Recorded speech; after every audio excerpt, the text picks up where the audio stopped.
eu sou a doutora Luísa Alencar, ginecologista, expert em cuidados femininos da menopausa. Sou fundadora do programa Melhor Menopausa, o programa que veio para trazer para você tudo o que é necessário para que você verdadeiramente tenha uma melhor menopausa, para que você viva sem sintomas desconfortáveis, com todo aquele desconforto que a menopausa traz para a maioria das mulheres.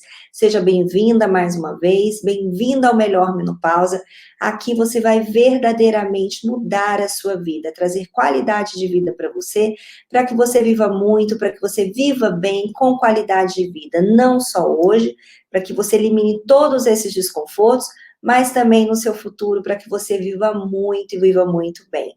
Hoje, eu estou aqui fazendo uma regravação de uma aula, de uma live que a gente fez sobre, lembrando a questão do Outubro Rosa, do câncer de mama. E por que uma regravação?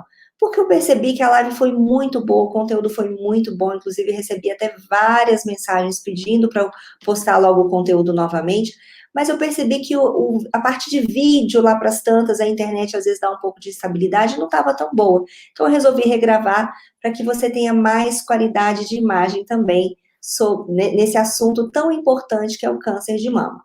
Bom, esse conteúdo é um conteúdo que eu gostaria muito que você divulgasse para suas amigas, que você compartilhasse o link, porque ele é um conteúdo verdadeiramente de saúde pública, de interesse geral de todas as mulheres. Afinal, o câncer de mama, ele não existe só quando a mulher já está na menopausa. Ele é sim um câncer onde a gente percebe que a preponderância dele é no período menopausal, especialmente nas mulheres acima de 50 anos, mas sabemos também que em qualquer idade o câncer de mama pode aparecer. E mais, o câncer de mama aparece não só em mulheres, também em homens. Então, vale a pena divulgar essas informações todas, porque elas são informações cruciais para que você possa, caso tenha algum problema, identificar de forma rápida e precoce, para que você tenha um melhor tratamento e para você ter a cura. Afinal de contas, não existe, a princípio, um método simples de predição de futuros casos de câncer, né? A não ser em casos muito específicos, onde já existe uma carga genética, uma história familiar importante, que se pode fazer. Mas, tirando isso, via de regra, a maioria dos tipos de câncer, inclusive o câncer de mama, são cânceres evitáveis e você vai entender agora por quê e como você pode evitar o câncer de mama. Bom, vamos lá. Inicialmente, eu vou explicar para vocês o que é o câncer de mama. Gente, o câncer, inicialmente, vamos entender o que é câncer e assim a gente vai entender o que é o câncer de mama. O câncer, ele é uma doença onde acontece uma mutação no DNA das células. E essa mutação faz com que a célula mude a sua forma. Então, nós vamos imaginar que uma célula tem um formato X e que aquela célula, que é determinado pelo código genético daquela pessoa, ela vai expressar determinadas proteínas, ela vai ser responsável pelo funcionamento de um determinado tecido, de um órgão. Então, vocês imaginem que a gente tem o nosso DNA em todo o nosso corpo. Então, o nosso DNA, ele tá todo o DNA em todas as células. Então, independente de a gente estar falando de uma célula de mama, de uma célula de um olho, de um músculo, de um fígado, de um rim, ali qualquer célula do nosso corpo vai ser capaz de ver todo o nosso DNA, caso a gente resolva fazer um exame para analisar.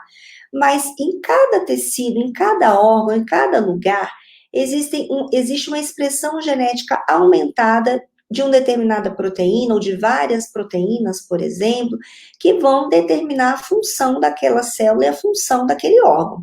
Então, por exemplo, eu tenho lá no meu fígado as células hepáticas, né, nós chamamos assim, hepático quer dizer que é de fígado, e aquelas células ali, elas estão ali para fazer, por exemplo, naquela função do fígado, a questão da purificação de algumas toxinas. Então, ali ele sabe que ele tem que trabalhar dessa forma. Ali existe uma expressão gênica das células daquela região para que o órgão trabalhe naquele lugar com aquela função. Então, aí a gente tem uma função determinada geneticamente. Mas vamos lembrar que dentro desse exemplo que eu estou falando para vocês, eu já falei que a minha célula, ela tem um formato determinado, característico daquela célula. Então, eu sempre, não sei se vocês lembram lá de biologia, de quando a gente estava na escola, mas as células, elas têm um núcleo, elas têm uma parte externa, como se fosse uma membrana, né? Aliás, é uma membrana externa, e dentro existe um núcleozinho. Então, vamos imaginar que essa célula com esse núcleo tem um formato, por exemplo, oval ou redondo, e esse núcleozinho também é redondinho ali no meio. Então, eu sei que toda célula, vamos supor agora, vamos falar da mama vai ter esse formato. E ela vai ter expressão proteica, né, das suas proteínas, das substâncias que vão ser produzidas por elas, para ter a função de tecido mamário. Então, na época da amamentação, a mulher vai amamentar, enfim, ela vai ali ter a função específica dela com esse formato que nós aqui exemplificamos como se fosse um formato redondinho, bem redondinho, com um núcleo também redondinho ali no meio. Ok, esse é o formato daquela célula. Então, em algum momento, o que acontece? Essas células, vocês talvez já tenham visto aí alguma outra live, algum outro vídeo, e eu sempre estou comentando com vocês uma coisa muito importante, que isso vale para toda e qualquer doença, e para todo e qualquer pensamento em relação ao nosso corpo. Dentro de nós, nada é estático, tudo é dinâmico. Né? Então, se você ficou doente hoje, você está no início, por exemplo, de uma infecção bacteriana, você vai ter X e Y sintomas. À medida que aquela infecção vai aumentando, você vai passar a ter outros sintomas associados. Então, por exemplo, você tinha só uma dor de garganta, agora você já tem uma dor de garganta, uma febre, e talvez um pouco ali de desconforto respiratório, porque a parte interna do nariz também já começou a ser acometida por conta, por exemplo, daquela bactéria, está formando muco, formando secreção, como acontece, por exemplo, numa sinusite. E o que vai acontecendo? O que vai acontecendo é que essa parte do nosso organismo, como nosso organismo é dinâmico, vai tendo outras características, né?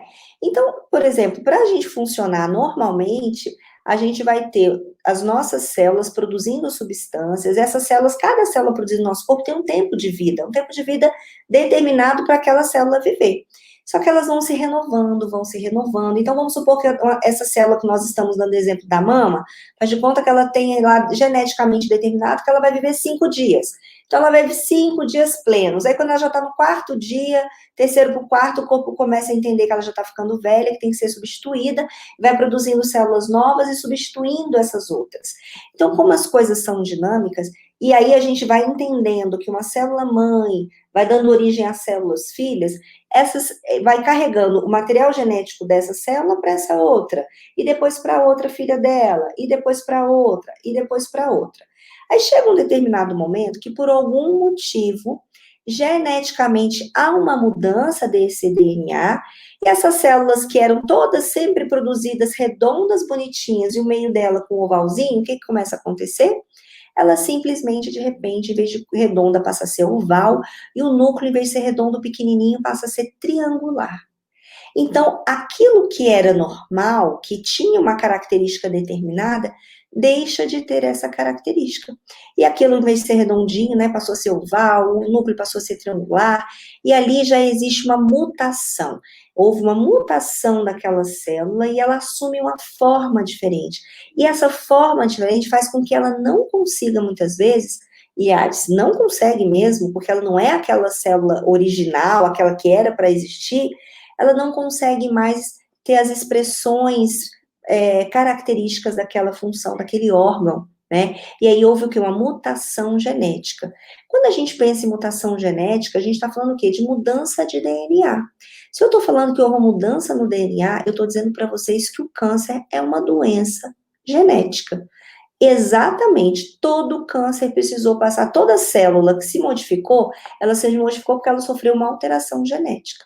Muito bem. Então, você vai me perguntar assim, quer dizer, então, que a minha célula, o câncer é doença genética, então, se alguém teve câncer, se eu tive, eu vou ter um tipo de câncer, meu filho vai ter, todo mundo vai ter? Gente, calma aí. Porque o que acontece? Eu falei para vocês aqui que o câncer é uma doença genética, mas não vamos confundir. Ele necessariamente, não é necessariamente uma doença hereditária. Então, de ser genético não quer dizer que é hereditário. Então, hereditário é aquilo que passa da mãe para o filho, do filho, muitas vezes para o neto. Isso é hereditariedade. Agora, a gênese, a origem do câncer é uma doença genética. E o que foi que provocou essa alteração daquele DNA daquela célula? É aí que entra a importância da gente entender os fatores externos que podem modificar, que nós muitas vezes nos submetemos a eles, e aí a gente vai modificar a expressão genética das nossas células e a gente pode provocar a mutação dessas células, podendo haver uma célula cancerígena. Ela deixa de ser uma célula típica, uma célula normal, e passa a ser, ela não é mais o normal daquela célula, no nosso exemplo era um redondo com um redondinho, e de repente ela passa a ser oval com um triangular. Então ela deixou de ser uma célula normal, e tudo que é normal a gente fala que é típico, para ser uma célula atípica. Então essa célula atípica é a célula cancerígena. Então isso é uma coisa, um fundamento muito importante, que serve para todo e qualquer tipo de câncer, inclusive para o câncer de mama. Então, transpondo esse pensamento, vamos lembrar aqui, por exemplo, nós vamos lembrar do acidente que teve em Chernobyl na década de 80, se eu não me engano, em 86. Então, o que aconteceu lá em Chernobyl? Houve a liberação de radiação. A radiação foi lá nas células daquelas pessoas que foram, né, sofreram a ação daquela radiação e provocou uma mudança genética, uma mudança no DNA das células daquelas pessoas. E elas desenvolveram diversos tipos de câncer diferentes. Podemos lembrar aqui em Goiânia também, onde a gente teve aquele caso do Césio 137. Muitas daquelas pessoas tiveram contato com o Césio, elas, até onde eu sei, todas morreram, e morreram por mutações genéticas nas suas células que desenvolveram tipos de câncer, né? Então, isso é... Agora, o câncer ali que foi desenvolvido foi da noite para o dia? Então, a pessoa, ela estava com... Hoje não está com câncer, amanhã ela está com câncer? Não. Essa mutação genética, geralmente, aqui a gente está falando de um caso muito grave, que nós estamos falando de uma radiação, que é uma radiação, né, extrema, importante, em dose muito elevada, mas ainda assim, a pessoa estava aqui hoje, ela não morreu amanhã. Houve todo um processo aí, a mutação genética e a formação desse câncer. E assim são inúmeros fatores os quais nós nos submetemos no nosso dia a dia, e é que é muito importante você entender que isso pode acontecer e que esses fatores, eles são modificáveis. Então, é importante você ter noção desses fatores modificáveis também. Mas antes da gente falar um pouco dessa questão dos fatores modificáveis, eu quero explicar para vocês também a questão algumas particularidades em relação ao câncer. É muito importante o diagnóstico precoce, né? A gente sempre fala isso, vocês sempre escutam os médicos falarem isso. Por que é importante o diagnóstico precoce? Vamos pensar especificamente agora aqui, vamos focar no câncer de mama, e já entendemos o que é câncer, então o que é o câncer de mama? É tudo isso que eu falei dentro da mama, a mutação genética da célula mamária, e aí passa a produzir células que são diferentes das normais, das que eram típicas, são células atípicas, A significa não, típico significa que é característico, então ela é não característica, né? E aí passa a ter essas células doentes, essas células tumorais. Muito importante a gente pensar, quando a gente pensa em câncer de mama, que cerca de 70 a 80% dos cânceres de mama, quando são diagnosticados, eles são o que a gente até fala que é câncer ductal infiltrante. O que é esse câncer ductal infiltrante? Aí vocês vão começar a montar o quebra-cabeça aqui junto comigo. Ductal é porque ele vem dentro dos ductos mamários, né? Então a gente tem os ductos dentro da mama, que é o que vai levar o leite na hora da amamentação. Então, eles são ductais, a maioria deles, e é o ductal infiltrante ou invasivo. O que quer dizer invasivo? Quer dizer que aquele câncer não está mais só dentro do ducto. Ele já saiu do ducto e está ali dentro da mama. Então, é o carcinoma ductal invasivo. Então, 70% a 80% dos cânceres são diagnosticados nessa fase. Mas essa fase, antes dela, antecede uma outra fase, onde o carcinoma ainda é ductal, mas ele está in situ. O que quer dizer in situ? Que está só dentro do ducto, nem para fora dos ductos ali no tecido mamário, ele ainda não atingiu. Então, para que eu estou falando esse tanto de coisa? Para que é importante você saber isso? Porque a sobrevida da mulher está totalmente, quando ela tem um diagnóstico de câncer de mama, está totalmente relacionado a esse estágio. se ela foi descoberta, o câncer foi descoberto quando ele era in situ, ou se quando ele já era invasivo, se ele já é um câncer que já está regional, ou se é um câncer que já está disseminado para o corpo. Então, vamos entender. Então, o ductal in situ, todo mundo entendeu, está dentro do ducto. O carcinoma ductal invasivo, que é onde a gente tem 70% a 80%, né, das mulheres sendo diagnosticadas nessa fase, é um carcinoma que ele está ali dentro da mama ainda, pode ser ductal, ele pode ser até lobular também, que está dentro do lóbulo, mas a maioria é diagnosticado quando ainda está dentro da mama. E quando a gente fala que é o câncer de mama regional, é aquele câncer de mama que já saiu muitas vezes da mama e já estão nos linfonodos, especialmente da axila. Então, o que eu estou querendo dizer com isso? Talvez vocês já tenham ouvido falar ou não, vocês falam muitas vezes, a gente fala, vou fazer drenagem linfática, eu estou inchada. O que é linfático? O que é linfonodo? Nós temos no nosso corpo a nossa circulação sanguínea e temos também uma outra circulação que é chamada de linfática. Essa circulação linfática é uma circulação do líquidozinho, quando o sangue chega nos vasos bem fininhos, tão fininhos, aí ali o líquidozinho ele passa para fora desse vaso. E esse líquidozinho, muitas vezes, ele também vai, não só pode passar para fora desse vaso, mas ele começa a atingir uma outra circulação que a gente chama de circulação linfática. E quando ele passa para fora do vaso, às vezes é quando a gente está inchada. Então, a gente faz a drenagem linfática para quê? Para drenar esse líquido que está fora do vaso para dentro desses linfonodos. O que é linfonodo? Gente, linfonodo é como se fossem umas bolinhas, é aquilo que você palpa quando você está com dor de garganta, que você fala assim, íngua, aquilo é um linfonodo. A gente tem linfonodo no corpo inteiro. A gente tem linfonodo aqui, a gente tem linfonodo embaixo do braço, a gente tem linfonodo dentro da barriga, dentro do tórax, na perna, a gente tem linfonodo para tudo quanto é lugar.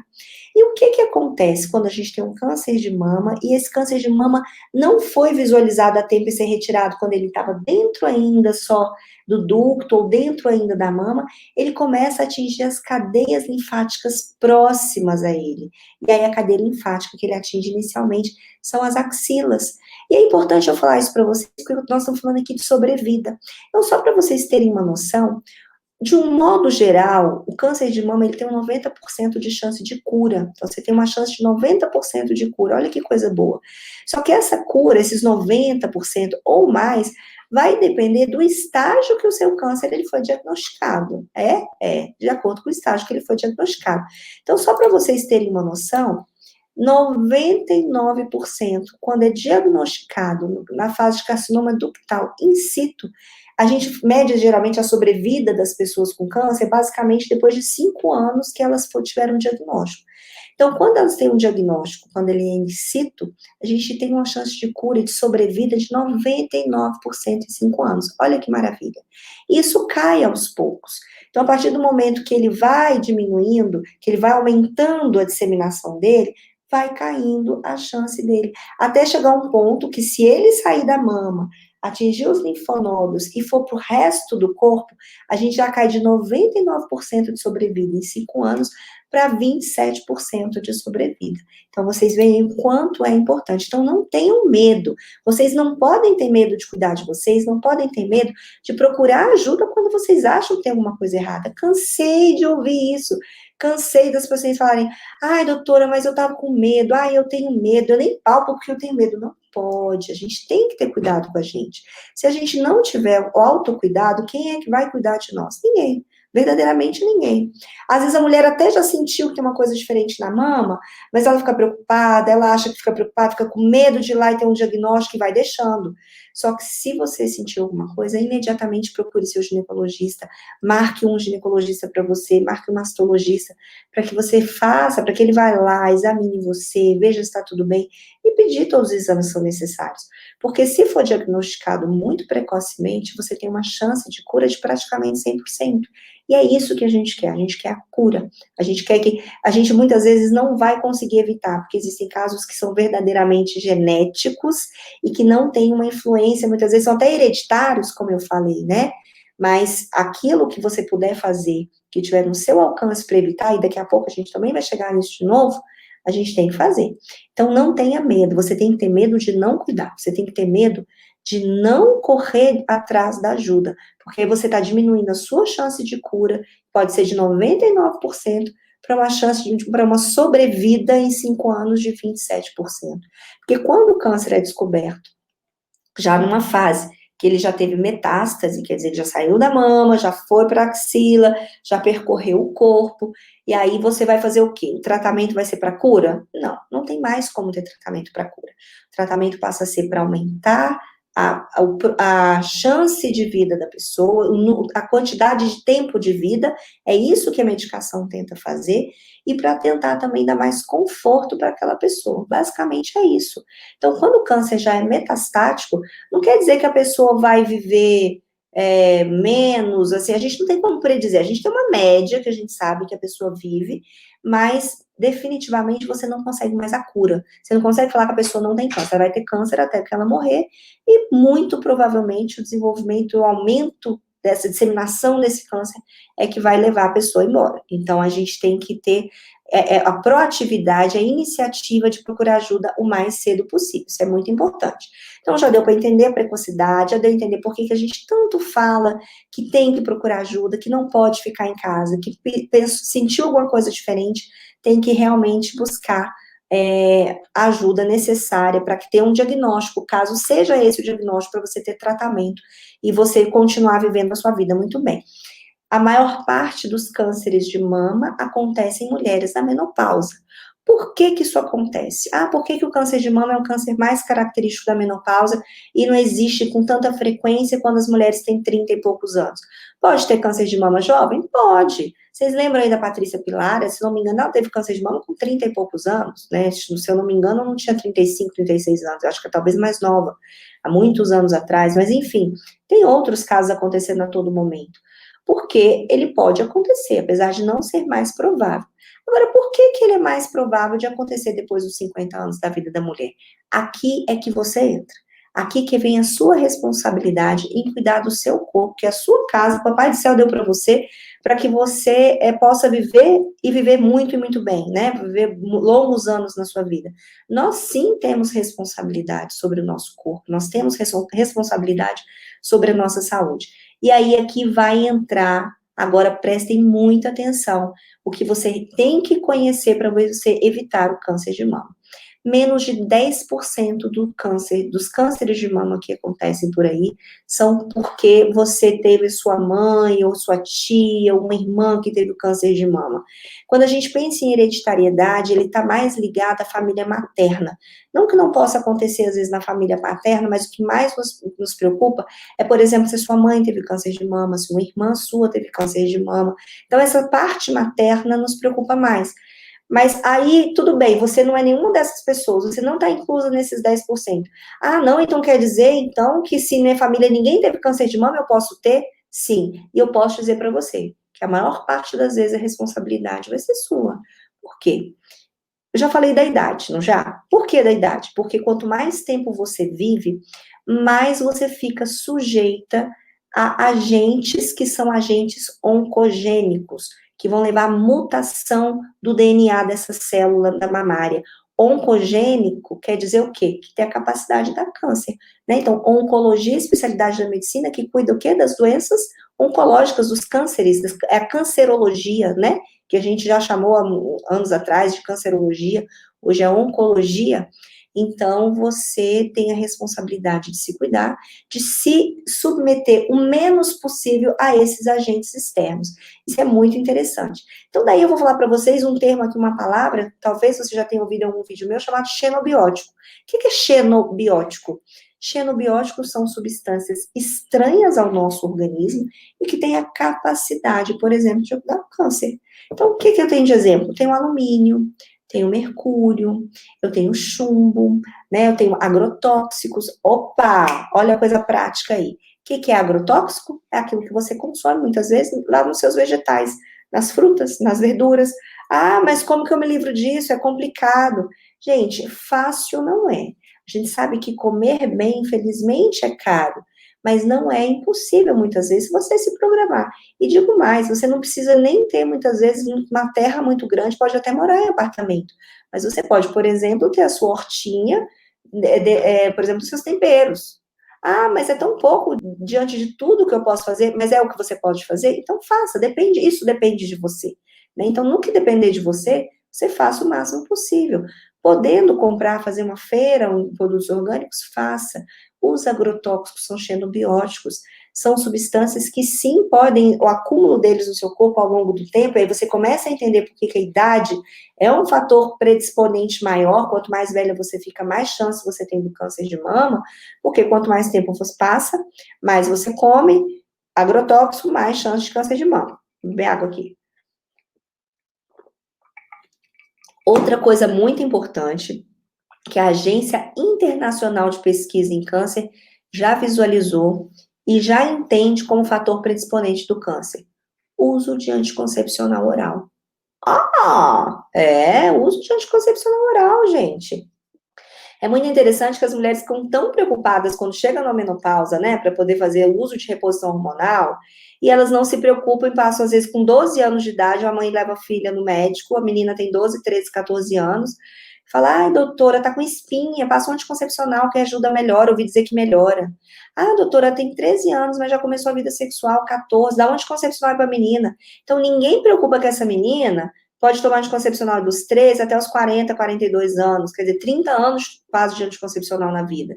Mas aí, na hora de fazer a reposição, não, porque o hormônio sintético dá câncer. E ninguém lembrou que tinha anticoncepcional.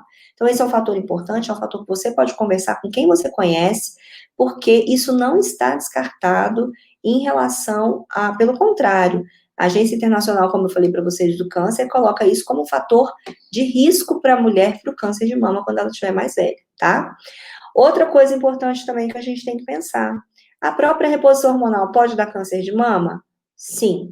Do mesmo jeito do uso anticoncepcional, então não vou fazer reposição hormonal? Nunca, meu Deus, o que eu vou fazer? Vou morrer com calorão. Vamos com calma. A reposição hormonal, depois vocês podem até procurar, tem outros vídeos no canal, tem outros vídeos aí falando sobre a questão de reposição hormonal também. Existem modos diferentes da gente fazer reposição hormonal.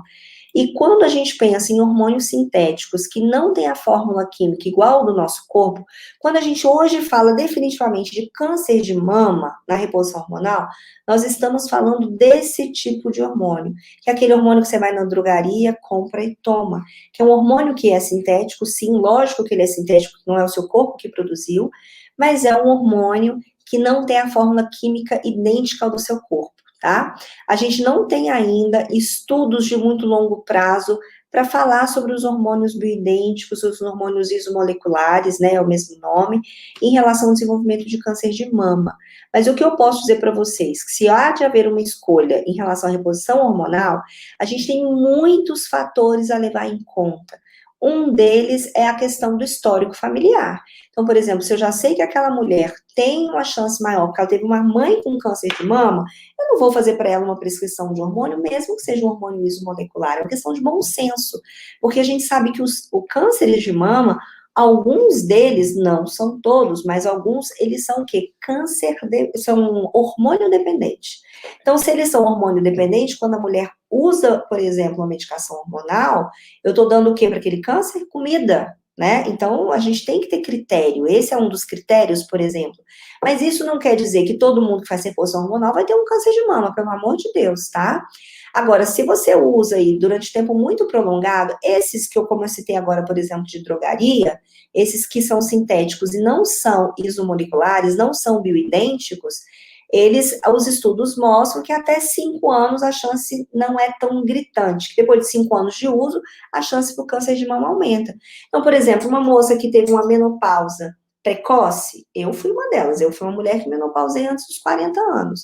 Então, você começa a fazer uma reposição hormonal, quando ela é submetida à reposição hormonal mais cedo, ela vai retomar hormônio muito mais anos. Então, a chance dela é aumentada, por exemplo, o câncer de mama, tá? Isso depois você vai discutir com calma com seu ginecologista. Se você estiver comigo no programa Melhor Menopausa, a gente tem aulas que a gente conversa sobre isso, a gente tem momentos de encontro que a gente discute isso mais de forma mais específica e talvez mais individualizada, mas o importante é você saber, eu estou explicando para você aqui quais são os fatores que aumentam a chance de câncer de mama. E esses fatores, como eu disse para vocês, vou só ressaltar para vocês. Quem fala para nós também é a Associação Internacional de Pesquisa do Câncer, e a gente também, a Organização Mundial de Saúde, também considera tudo o que eu estou falando para vocês aqui como fator predisponente para o câncer de mama, tá? Então, a idade a gente já entendeu, que a gente está mais submetido a agrotóxicos, aos xenobióticos, ao uso de alumínio. Ah, você sabia que você tem alumínio no seu desodorante que você usa?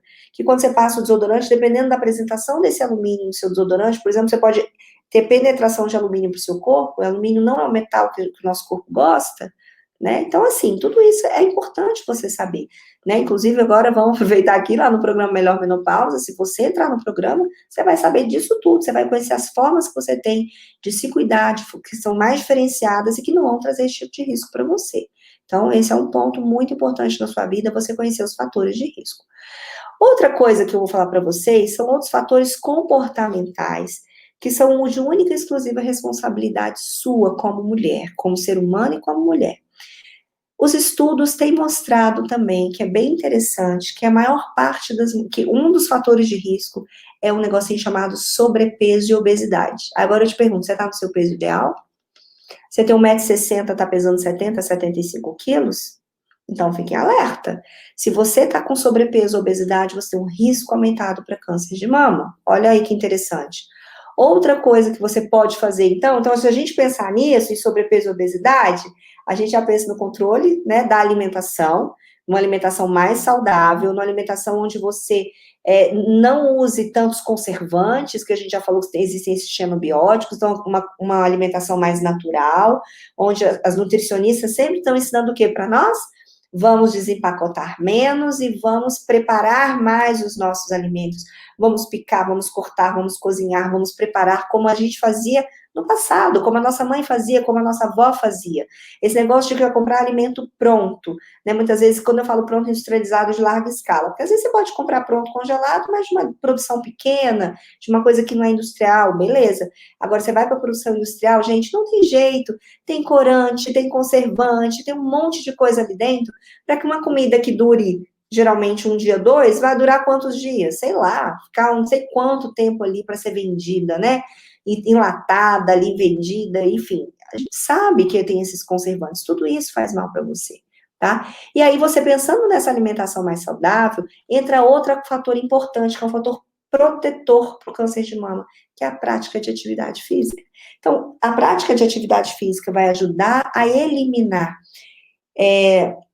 no seu organismo os radicais livres, junto com a sua alimentação, e esses radicais livres levam aos processos inflamatórios crônicos.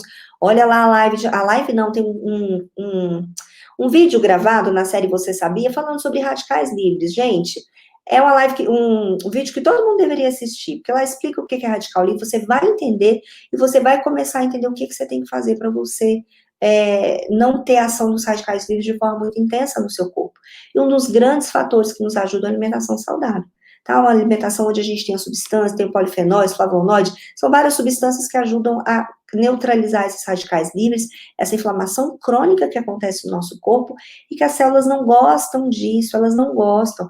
Sabe quando você tem um machucadinho, que o povo fala assim, tem um machucado, pronto, dente, boca, na hora que você abre lá a sua boca, aquela pessoa, principalmente a mais velha, já caiu um dente, aí a pessoa manda fazer uma prótese dentária ali, uma dentadura, só de um dentinho ou dois, ou de um par. Aí a dentadura começa a machucar,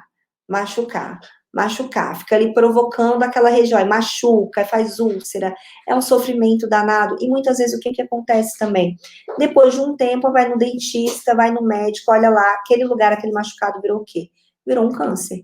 Porque foi um processo inflamatório crônico naquele lugar e perturbou, até que chegou um ponto que a célula falou assim, chega, eu não consigo mais ser como eu sou, você está me provocando demais, a partir de agora eu não consigo multiplicar mais como eu tenho que multiplicar. Foi uma lesão que você levou ali. Então, você teve ali um fator oncogênico, um fator de predisposição do câncer daquela região.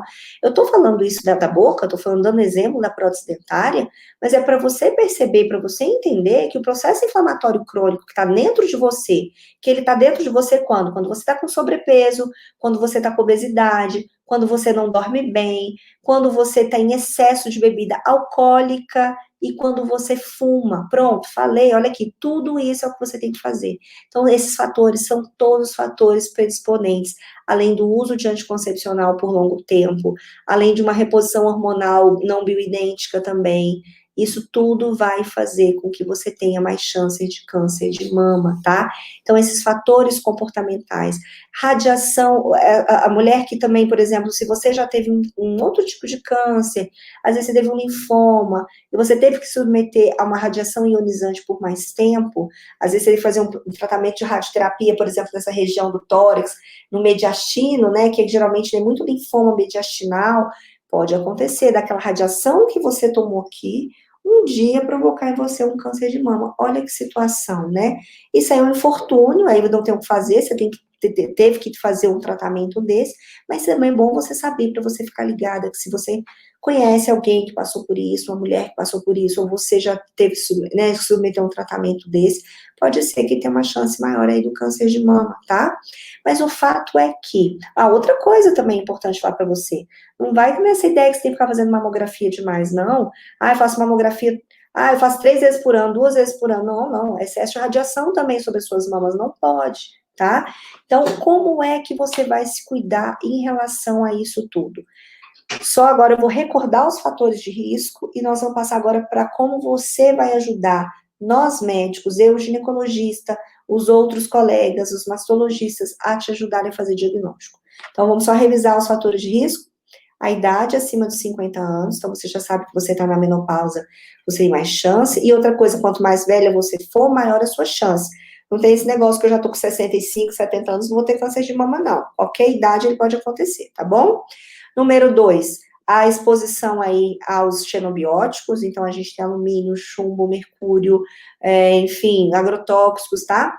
Outra coisa, o uso prolongado de anticoncepcional, então atente-se com suas filhas, se atente com as suas netas, instrua, divulgue essa informação para as mulheres, que isso também é importante. Outra coisa também, a mulher que nunca amamentou, esse eu não falei ainda, a mulher que nunca amamentou, a gente percebe que ela perde uma proteção, porque a amamentação protege as mamas. A amamentação protege as mamas contra o câncer de mama. Olha que legal. Então quer dizer que eu nunca amamentei, então minha chance de ter câncer de mama é aumentado? Não. Não existe essa correlação de aumento do câncer de mama porque você não amamentou. Mas o que acontece é que as mulheres que amamentam têm uma proteção maior. Nós acreditamos que isso acontece porque existe mudanças na estrutura dessas células, existe uma espoliação, aquelas células antigas vão mais embora, formam células novas. A gente acredita que todas essas mudanças que acontecem no tecido mamário sejam protetoras, mas esse mecanismo ainda não está bem esclarecido. Mas o que está esclarecido isso sim, as evidências, a medicina hoje é baseada em evidências, estudos multicêntricos com inúmeras mulheres mostraram que as que amamentam estão mais protegidas do câncer de mama do que as que não amamentam. O ciclo de amadurecimento, a mama, quando a gente é pequenininha, quando a gente nasce, bebezinha, é de um jeito. A gente entra na adolescência, ela começa a mudar. Na fase adulta, a gente já tem aquela mama que não vai crescer mais, que ela já é do jeito que ela é. Só que ela só completa o ciclo de desenvolvimento dela quando ela passa pela amamentação. Então, se você não amamentou, você tem uma mama que a gente considera imatura, né? Ela não virou uma mama madura. E esse processo final de amadurecimento da mama, a gente acredita que protege. Então, esse é um fator interessante também. Então, já é um fator protetor para você saber. Os fatores genéticos, então, mas aí, quando eu falo genéticos, que são de hereditariedade, então, se você tem um câncer de mama na família, da sua mãe, da sua tia, da sua irmã, você fique mais atenta. E, além disso, os fatores comportamentais, vamos falar do cigarro, do excesso de bebidas alcoólicas, vamos falar da falta da atividade física, vamos falar aí também do sobrepeso e da obesidade. Então, matamos esse assunto, deu para entender, vamos pular agora para a próxima coisa. Vamos falar agora sobre o diagnóstico. Como é que a gente vai fazer diagnóstico? O que você, mulher, tem que prestar atenção? O que você tem que fazer? Vocês lembram uma época, especialmente na década de 90, eu falava muito assim sobre o autoexame das mamas. Hoje a gente ainda fala disso. A gente não fala mais como falava antes, mas eu acho muito importante continuar falando do autoexame, porque você tem a capacidade, Você olha para você todos os dias, você se olha no espelho, você pode se olhar no espelho sem o seu sutiã, ver como é que estão as suas, como é que está, assim, o formato das suas mamas, se elas estão simétricas, se a pele está ali lisinha, porque às vezes a pele sofre uma retração, sabe quando tem uma cicatriz que entra ali para dentro? Aquilo não é bom, se você está tendo alguma retração de pele, provavelmente tem algum problema acontecendo embaixo. Corre lá no ginecologista, corre no mastologista, tem que ver. Então, é muito importante você olhar para você e você também se tocar. Uma vez por mês, se você já não menstrua mais, escolhe um dia. Faz de conta que seu dia é o dia 12. Então, todo dia 12 você vai fazer o seu autoexame das mamas. E como é que você vai fazer? A sua mão direita, vamos supor que você põe a mão direita na cabeça, você tem a sua mama sendo palpável com a sua mão esquerda. E aí você vai fazer, pensando na mama como uma circunferência, aqui eu acho que a imagem não vai conseguir pegar para vocês, mas vocês imaginem que aqui a mama é uma circunferência, e você vai fazer essa palpação com esse tipo de movimento assim, ó, fazendo assim com os dedinhos de cima até embaixo, de cima até embaixo. Então vamos imaginar, deixa eu pegar um negócio redondinho aqui, para vocês entenderem que, ó, a mama de vocês, vão fazer de conta que é a nossa mama, que é esse negocinho redondinho aqui, ó, do meu copo, tá? Então, como é que nós vamos fazer essa palpação? Vamos fazer assim, ó. Até aqui é o bico do peito. Legal, ficou o buraquinho, ficou certinho. Então, a gente vem daqui até aqui, aí volta, como se fosse um reloginho. Aí vai, aí vem, aí vai, aí vem. Aí vai fazendo assim a mama todinha, até chegar na periferia e volta pro centro. Na periferia e volta pro centro. E assim a gente vai fazendo a mama todinha, até a gente completar isso em 360 graus, tá bom? Por que que é importante você fazer desse jeitinho, com esse movimento? Porque se você começa a apertar a sua mama, você vai encontrar um monte de caroço onde não tem. E não é isso, não é assim que a gente tem que ver. A gente não quer que você fique apavorada à toa. A mama não é uma superfície lisa, não é uma superfície que você vai palpar como um vidro, que ela é toda reta. Todo mundo aqui já deve ter sentido as suas mamas. Você vai perceber que a mama ela é cheia de ondulações. E você só vai saber como é sua mama quanto mais você fizer o autoexame. Isso não quer dizer que você tem que ficar fazendo isso todo dia, mas vai fazendo, você vai aprendendo. Às vezes sua mama tem um lugarzinho que ela desce, o outro que ela sobe. Normal, não tem problema, ela não é lisa. Agora, se você fazer esse movimento, e você descobre aqui embaixo, vamos supor que aqui assim tem um grãozinho de feijão. Se você faz assim, passa o dedinho, você percebeu que tem aquele negocinho lá embaixo, aquela nodulação. Opa, procura seu ginecologista para fazer seu exame. Então, qualquer nódulo mamário em mulheres com mais de 50 anos tem que ser avaliados. E menos de 50 anos também tem que ser avaliados. Então, teve nódulo mamário, tem que avaliar, tá bom?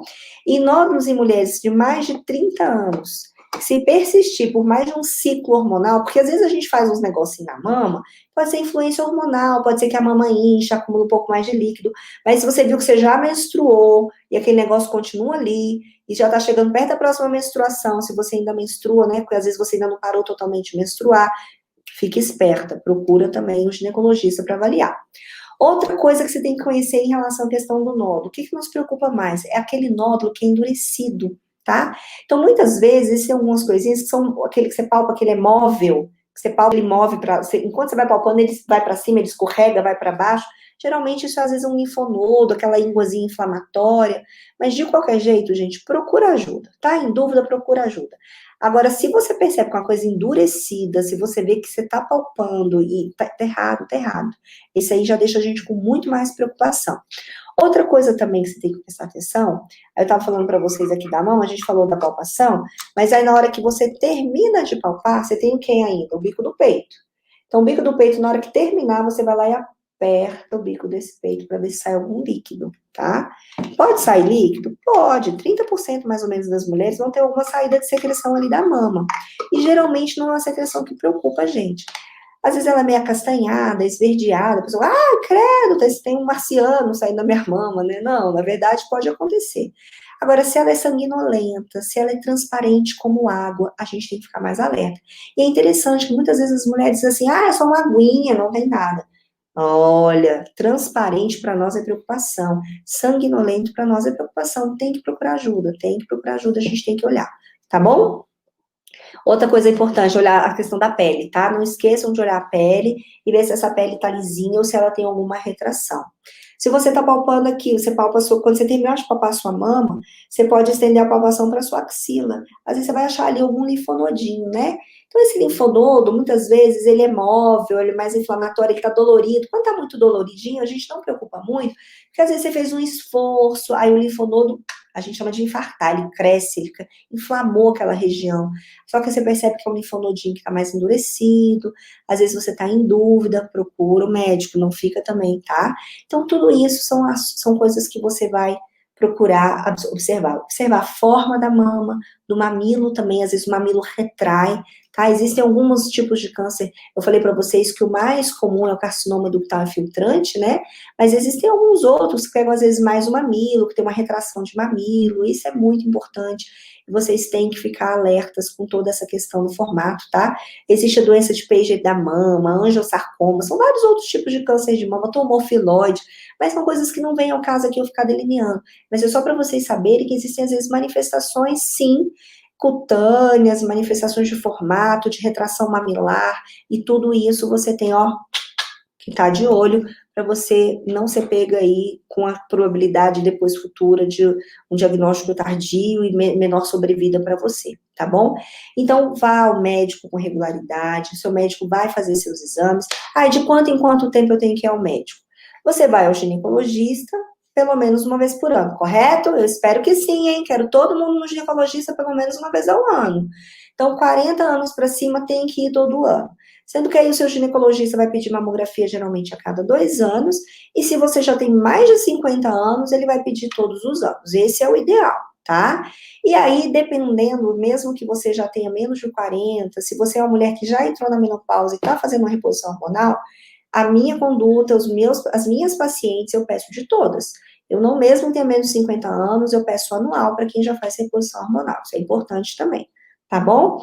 E aí o médico, se você achou um carocinho, se você achou alguma coisinha ali, aí o médico vai fazer o quê? Ah, ele vai olhar, ele vai analisar, se preciso for, ele vai pedir uma biópsia, tá? Importante. Essa biópsia chama core biopsy. O que significa core em inglês? Core significa que é uma coisa importante, que tem muito significado. Então, é a biópsia de alguma coisa importante. Ele vai lá numa área, o médico geralmente vai guiado pela ultrassonografia, aquela ultrassom mesmo que a gente faz na mama, faz transvaginal, faz de abdômen, vai tudo quanto é lugar. Ele guia o exame pela ultrassom. Então, lá com o aparelhinho, com aquele transdutorzinho do ultrassom, ele vai localizar onde está aquele nódulo, aí o médico vem com uma agulha, coloca a agulha lá dentro do nódulozinho e puxa um pedacinho. Então, isso chama core biopsy. Credo, vai enfiar uma agulha na minha mama, que horror! Que horror, não, gente, tem anestesia, pelo amor de Deus. Horror é a gente deixar um tumor crescer, um câncer crescer e você perder sua vida por uma coisa dessa, tá? Então, é um tipo de câncer que é totalmente tratável, curável e você tem possibilidade de ser diagnosticada a tempo, não bobeie, tá bom? Então, o importante é você não ter medo e você ter, sim, a preocupação de cuidar de você e ir lá para fazer seus exames e vai mesmo uma vez por ano, porque você está se palpando, mas às vezes o médico ali palpou uma coisinha que talvez você não tenha percebido, ele tem mais experiência, ele palpa a mama todo dia, então não deixe de fazer as suas avaliações. E se aí ele fez a core biopsy, viu que estava tudo bem, ok, ou às vezes fez a mamografia, viu que tem uma imagem um pouco diferente, que às vezes tem algumas particularidades da mamografia, que ele vai observar, olha, essa mamografia nessa região aqui, a gente tem que ficar acompanhando, não fazer uma nova daqui a 6 meses, gente. Se o médico mandou 6 meses, são 6 meses, não são 7, nem 8, nem um ano, são 6 meses. Procure fazer no momento adequado para você fazer esse rastreamento em tempo de evitar complicações para sua vida, tá bom? Então, é muito importante isso, é muito importante fazer esse autoexame seu e depois você ir ao ginecologista com essa frequência. Quando a gente pensa aqui em tratamento de câncer, eu já dei uma dica para vocês, falei que o tratamento, ele, basicamente, ele vai ser cirúrgico, mas ele vai depender também daquele estadiamento que a gente falou lá no começo do vídeo. Então, o que eu falei? Eu falei do estadiamento, do que é localizado, que é aquele in situ. Então, se você tem um câncer in situ, olha como que é até legal hoje. Antigamente, falava que era um tumor de mama, arrancava a mama inteira da mulher, era aquela coisa assim, que era, né, muito gritante. Hoje não, hoje a gente vai tratar no menor possível, se é uma coisa localizada e puder tirar um tanto assim, o médico vai tirar um tanto assim, não precisa fazer uma coisa maior.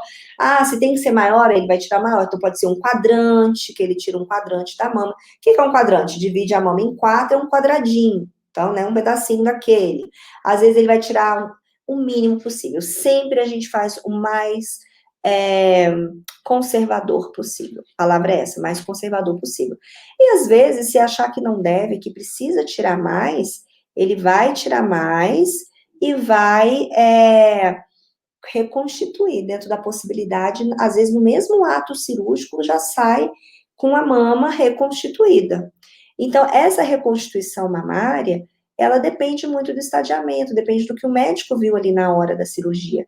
E o médico patologista, quem é o médico patologista? É aquele que vai lá na hora da sua cirurgia, que o médico mastologista fez a cirurgia, tirou lá o pedaço da sua mama, ele vem, por exemplo, na axila, acha lá um linfonodinho na axila, tira e dá para o patologista, vamos supor. Aí o patologista vai lá, olha, fala, os linfonodos aqui estão livres da doença, graças a Deus. Então, a gente já tem um estadiamento melhor para o tratamento. A gente já sabe que aquela mulher, muitas vezes, não vai precisar fazer determinados, por exemplo, talvez uma quimioterapia. Então, tudo vai depender do estadiamento do seu câncer. Do seu, não, do câncer da mulher. Não vou falar que é do seu, né? Mas do câncer que é aquela mulher que encontrou naquela mulher. Então, se encontrou uma coisa mais localizada, vai ser mais conservador. Se encontrou uma coisa maior, não dá para ser tão conservador, tem que tirar mais. Aí vai ter que fazer muitas vezes uma quimioterapia, vai ter que fazer radioterapia, vai depender. Ah, mas eu ouvi dizer que tem câncer que trata primeiro fazendo quimioterapia, não tem? É isso mesmo? Ah, então quer dizer que eu tenho que fazer quimioterapia antes da cirurgia? Não, depende. Ah, depende do quê? Por exemplo, às vezes depende do tamanho desse tumor. Se o tumor já é encontrado grande demais, aí sim, aí a gente faz a quimioterapia, isso chama quimioterapia neoadjuvante, aquela que vem antes da cirurgia. Então, faz para diminuir aquele tumor, aí na hora que diminui o tumor, o que acontece? O médico pode ir lá e tirar aquela região da mama que está doente.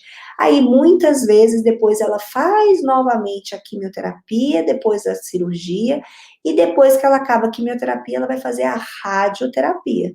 Então, tem mulheres que têm que fazer quimioterapia antes, cirurgia, quimioterapia depois e radioterapia. Umas vão fazer só cirurgia, outras vão fazer cirurgia e radioterapia. Umas vão fazer cirurgia, quimioterapia e radioterapia. Então, basicamente, são esses os tratamentos que vai depender o tipo de tratamento do estadiamento do câncer da mulher, do estadiamento onde encontrou, tá? Ah, tem linfonodo presente, não tem, já tá mais acometido, só localizado. Então, deu para entender, né? Então, o tratamento vai ser definido baseado no estadiamento. E quanto mais precoce, menos intervenção tem que fazer, menos tem que tirar. E às vezes, quando tira, já sai reconstituída da sala e tudo fica bem, a mulher fica bem, a sobrevida dela vai para 99% em 5 anos. E a gente sabe que muitas vezes aquela mulher não precisa fazer mais nada. Algumas delas ouvi dizer que tomou remédio, fica 5 anos tomando remédio, fica sei lá quanto tempo tomando remédio depois, doutora. Tem remédio para tomar na boca? Tem também. Por quê? Existem alguns tipos de câncer que tem, a gente falou para vocês, lembra que eu falei que tem receptor, que tem câncer, que o hormônio é hormônio dependente? Então, para essas mulheres, a gente dá para elas um remedinho para que o hormônio daquela mulher não vá lá na mama fazer com que haja nova formação tumoral. Então, é uma chance que a gente dá a mais para essa mulher dela não ter recidiva desse câncer. Então, aí, às vezes, a mulher tem que tomar remédio durante um tempo, e hoje se fala já, antigamente a gente falava em 5 anos, hoje a gente já fala em tempo maior de tratamento. O fato é, tem tratamento. Então, olha quanta coisa que eu falei, chega, você cansou e eu também, né? Chega, a garganta fica seca, porque realmente são informações muito importantes, mas são informações para que você entenda melhor o câncer de mama, para que você entenda melhor a importância de fazer um diagnóstico precoce, para que você venha a ficar curada caso você seja diagnosticado com câncer de mama, tá bom?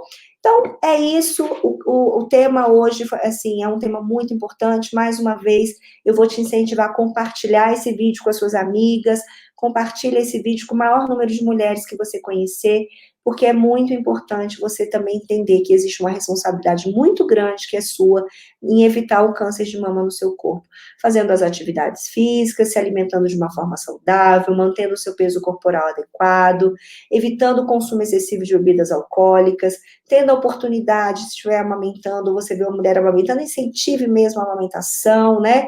Evite o uso de hormônios sintéticos, desses hormônios que não são bioidênticos, que a gente já sabe que a gente tem uma chance maior de desenvolvimento de câncer. Então, esse é o recado de hoje. Se cuide.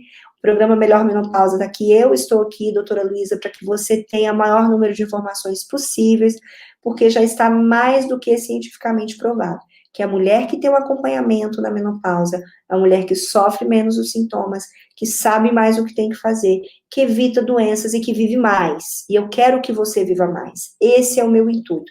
Não só que você viva a menopausa sem sintomas, para que você tenha qualidade de vida hoje, mas eu quero que você viva mais, que você aumente a sua expectativa de vida. O programa Melhor Menopausa pode aumentar a sua expectativa de vida. Depende de você. Eu estou aqui para te ajudar. Depende de você querer entrar na luta a seu próprio favor, tá bom? Um grande beijo para vocês, curte o vídeo, não esquece não só de compartilhar o vídeo com as suas amigas, mas aproveita para curtir o vídeo, isso é importante. O YouTube entende que se esse vídeo é de importância, se tem um bom conteúdo, ele tem que ser divulgado para mais mulheres. Aí se você curte aí, o YouTube passa a ter esse entendimento e passa a divulgar isso para outras mulheres também. Vamos ajudar a viver um país com menos câncer de mama, com mais diagnósticos precoces, para que a sobrevida das mulheres no Brasil aumente significativamente e que ela seja muito maior, mesmo quando diagnosticada com câncer de mama. Grande beijo no coração para vocês e fiquem ligadas, tem muito vídeo aí, muito vídeo para acontecer mais, tá bom? Tchau, tchau para vocês.